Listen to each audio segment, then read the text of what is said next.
Ya, pertandingan Indonesia versus Argentina pada FIFA Matchday yang akan berlangsung besok Senin merupakan laga bersejarah bagi timnas Indonesia. Karena jadi kali pertama timnas Indonesia menghadapi tim peringkat satu dunia. Hal ini tentu saja akan jadi tantangan berat bagi Indonesia yang saat ini diisi banyak pemain muda. Dan untuk membahasnya lebih dalam sudah bergabung bersama kami ada pengamat sepak bola Anton Sanjoyo. Halo, selamat sore Bung Joy, apa kabar Bung Joy? Selamat sore Iqbal, apa kabar? Baik Bung Joy. Bung Joy, ini langsung saja Bung Joy terkait dengan apa yang akan kita lihat besok. Tentunya kita akan merunut lagi ke belakang terkait dengan Indonesia yang pada akhir tahun 2019 lalu ini ya. Sinteyong memiliki rapor 6 kemenangan dan 4 kali imbang saat skuad Garuda bermain di tanah air. Apakah modal ini cukup kuat bagi timnas Indonesia melawan tim Tenggo?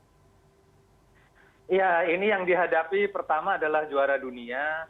Yang kedua peringkatnya nomor 1 dunia.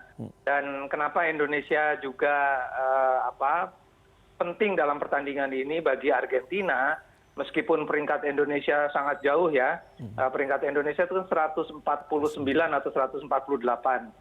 Dan peringkat 1 Argentina itu harus dipertahankan. Meskipun melawan Indonesia, kalaupun menang, Argentina poinnya itu kecil. Karena Konfederasi Asia itu dalam ranking FIFA itu faktor pengalinya itu kecil sekali. Apalagi peringkat Indonesia juga sangat di bawah. Jadi bagi Argentina, kalaupun menang dapat poinnya kecil, tapi tetap mereka harus menang. Karena sebagai peringkat 1 dunia, mereka harus mempertahankan posisinya. Gitu loh.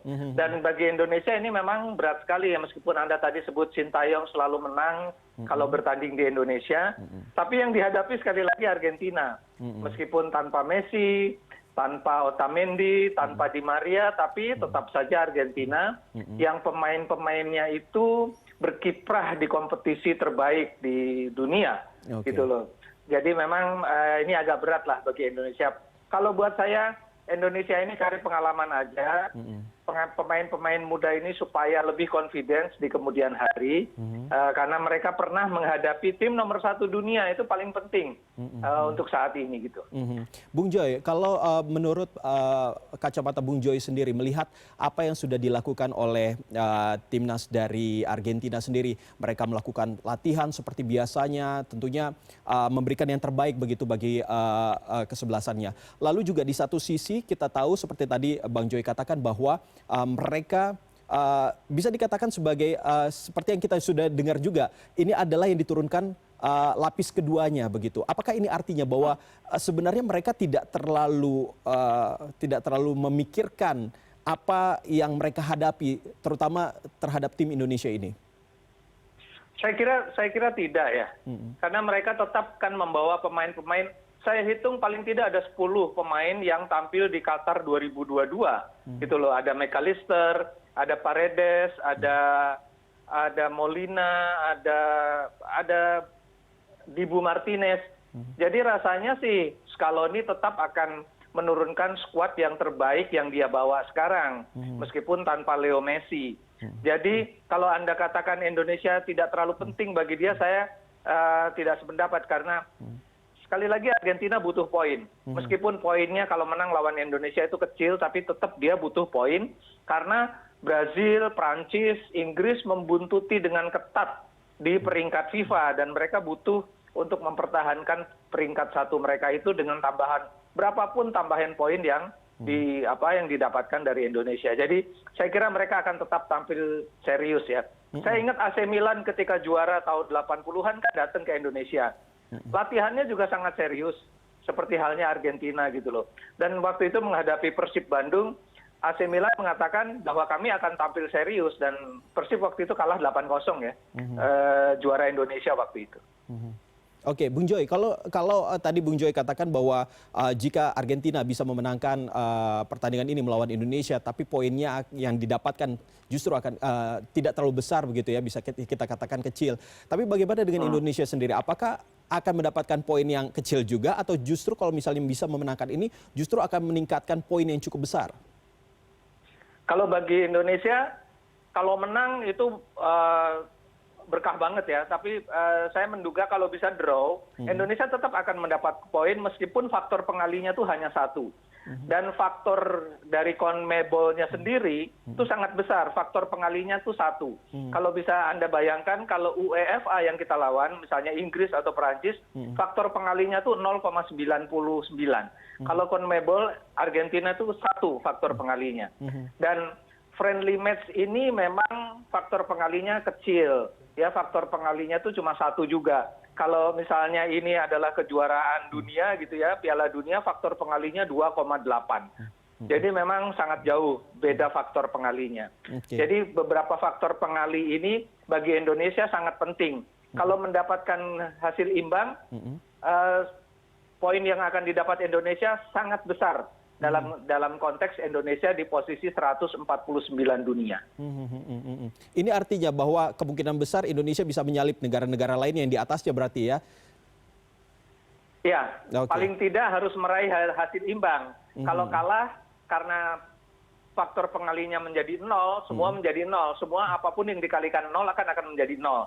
Jadi makanya Indonesia harus paling tidak imbang melawan Argentina supaya mendapatkan poin yang signifikan untuk menaikkan peringkat Indonesia. Kalau imbang, saya yakin Indonesia akan mendapatkan sekitar 7, sekian poin dan itu kemungkinan bisa menjadi peringkat Indonesia mungkin bisa naik 5 atau 6 tingkat. 5 atau 6 tingkat ya. Oke, baik. Kita berbicara soal strategi yang akan dilakukan oleh Scaloni sendiri. Sebenarnya seperti apa kalau melihat dari persiapan latihan yang mereka lakukan? Ya, latihan mereka sayangnya tertutup ya. Coverage media juga sangat terbatas. Tapi ketika menghadapi Australia kemarin, memang Scaloni selalu menurunkan 3-4-3 yang menurut saya agak sedikit ofensif ya, dan itu yang sekarang banyak dipakai oleh tim-tim yang sangat agresif juga. Menghadapi Indonesia saya kira kok tidak terlalu banyak akan berubah ya, karena memang Scaloni ini kan pandai sekali mengubah-ubah taktiknya. Tapi menurut saya formasi 4-4-2 kayak 3-4-3 kayak atau 4-3-3 tetap Scaloni punya pemain-pemain yang utility di belakang, tengah, dan depannya itu sangat komplit. Jadi di tengah pasti McAllister akan jadi kunci bersama dengan Paredes mungkin di lini tengah, di lini belakang Acuna masih bisa akan menjadi jangkar, dan di depan memang Garnacho kemungkinan yang akan menjadi andalan karena striker-striker mereka kan tidak ikut, Dybala tidak ikut, Lautaro Martinez tidak ikut, jadi mungkin Garnacho akan menjadi ujung tombak.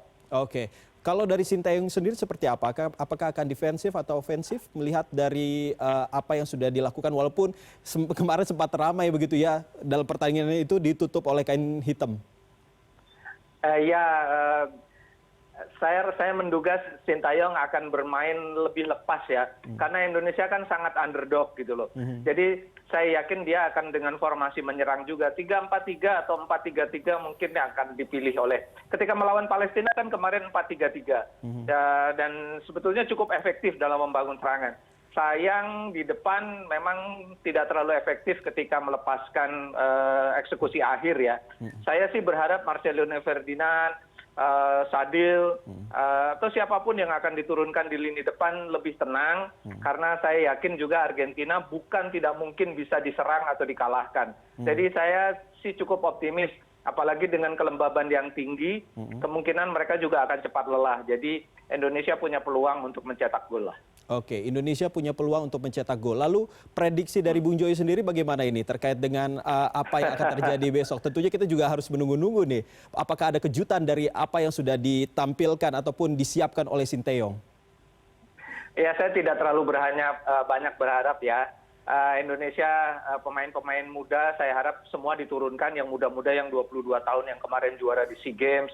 Witan diturunkan, Arhan semua diturunkan, Marcelino semua diturunkan, supaya mereka punya pengalaman yang sangat spesifik berhadapan dengan Argentina, juara dunia dan peringkat 1 dunia. Itu akan meningkatkan confidence mereka di kemudian hari. Kalau soal prediksi, saya tidak terlalu yakin Indonesia akan bisa meraih poin ya. Tapi paling tidak kalau bisa bermain baik, bisa mencetak gol, saya rasa kita akan melakukan standing ovation untuk pemain-pemain Indonesia. Berarti tidak bisa disebutkan berapa 0-0 atau berapa? Mungkin 1-3 atau 3-0 gitu. Indonesia akan ya sulit sekali lah ya menghadapi Argentina. Apapun itu hasilnya, tentunya kita tetap harus mendukung timnas Indonesia untuk bisa menjadi lebih baik lagi nantinya. Terima kasih Bung Anton Sanjoyo sudah berbicara dengan kami di CNN Indonesia Newsroom. Sama-sama.